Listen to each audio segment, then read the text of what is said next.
আর আমি খুব বেশি একটা নিজের যত্ন নেই না, শাওয়ার নেই, চুল মুছি আর কাপড় চোপড় পরে বের হয়ে যাই। সো আমার চোখে স্টাইল হচ্ছে বা ফ্যাশন হচ্ছে আমার যেটা ভালো লাগছে, যেটা আমাকে কমফোর্ট দেয়, সেটাই আমার স্টাইল। তো সব কিছুর উপরে আমি যে পড়ছি, আমি যে ক্যারি করছি, এটাই থাকবে সামনে। অবভিয়াসলি যখন চরিত্রের মতো তো ফ্যাশনটা থাকতে হবে। তো সেখানেও যেমন নিশান চুল বড় রাখে, নিশান টি শার্ট পরে, বেল বটম কাটের, সেমি বেল বটম বলা যেতে পারে, ট্রেন্ডি সে জিন্স পরে, ডেনিম পরে, সে বুট পরে, সামটাইমস কেটস পরে। শুধু এতটুকু ফলো করলেই হবে। নিশানের বায়োডাটাতে যে যে তার লাইফস্টাইল যেরকম, সেটা ফলো না করলেও চলবে। সো আমার কাছে মনে হয় চরিত্র ফলো করে মানুষ, হ্যাঁ ট্রেন্ডি পোশাক পরে, ঠিক আছে, সেটা চরিত্রের উপযোগী হয়েই তো আসলে চরিত্র হয়ে ওঠা। বাট সোফার আমি কমফোর্ট ফিল করি, খুবই কমফোর্টেবল থাকতে, খুবই সিম্পল থাকতে। অতি রঞ্জিত, অতি বাড়াবাড়ি আমার একদমই পছন্দ না।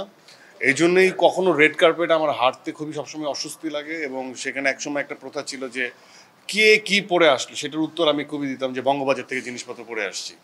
সো আমার চোখে স্টাইল হচ্ছে বা ফ্যাশন হচ্ছে আমার যেটা ভালো লাগছে, যেটা আমাকে কমফোর্ট দেয়, সেটাই আমার স্টাইল। তো সব কিছুর উপরে আমি যে পড়ছি, আমি যে ক্যারি করছি, এটাই থাকবে সামনে।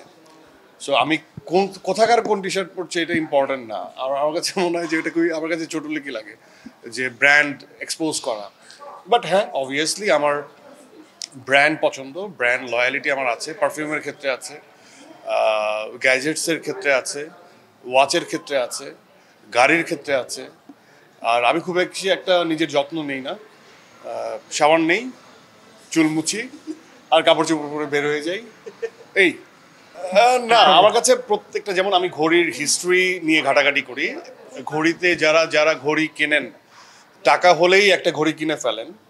বাট আমার কাছে মনে হয় যে যেসব ঘড়ির ক্ষেত্রে হিস্ট্রি ঘাটাঘাটি করা উচিত, যেটা একটু লিজেন্ডারি। অনেকে স্যুটের সাথে ড্রেস ওয়াচ পরেন না, হয়তো বা ফ্লাইট মাস্টার পরে ফেলে বা ডাইভার্স ওয়াচ পরে ফেলে।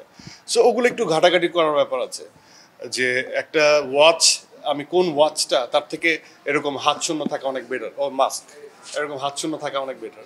সো আমার কাছে মনে হয় যে প্রত্যেকটারই একটা ইমোশন আছে। তো আমি ওটা নিয়ে ঘাটাঘাটি করি।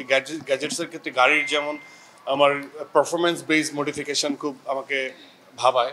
সো আমি ওটা নিয়ে ঘাটাঘাটি করি, কিভাবে ওটা বাইরের থেকে দেখা যায় না, ভেতর থেকে দেখা যায়। সো যারা কার এনথুজিয়াস তারা বুঝতে পারে। এবং পারফিউমের ক্ষেত্রেও কিছু বলতে পারি আমার পছন্দের, না বললে আবার ভাববেন যে বললাম না। আমার যেমন বিয়ার 540 বাকার রুশ একটা পারফিউম আছে ফ্রান্সের, মনে হয় ফ্রান্স ওরিয়েন্টেড, ওইটা খুব ফেভারিট। ক্রিডের অ্যাভেন্টাস খুব অল টাইম ফেভারিট। তারপর হচ্ছে ব্লু দ্য চ্যানেলের মানে অনেক অনেক পারফিউম আছে যে পছন্দ। টম ফোর্ডের ওদি ফিলের অনেক কিছু আমার ভালো লাগে। বোঝাই যাচ্ছে নিশো ব্র্যান্ড একদমই পছন্দ হ্যাঁ, করে না। তো এগুলো আমার কাছে মনে হয় যে এগুলো আগবাড়িয়ে বলা মানে হচ্ছে আমার সম্পর্কে কেউ একজন হয়তো বা যখন জানতে চাবে তখন হয়তো বা জানতে পারবে। বাট এইগুলো আগের থেকে আগবাড়িয়ে বলাটা আমার কাছে একটু শো অফনেস লাগে। সো আমি খুব মনে হয় যে সিম্পল থাকা ভালো, এবং প্রত্যেকটা মানুষের নিজস্ব একটা স্মেল আছে, সেটা উপভোগ করা অনেক ইম্পর্টেন্ট।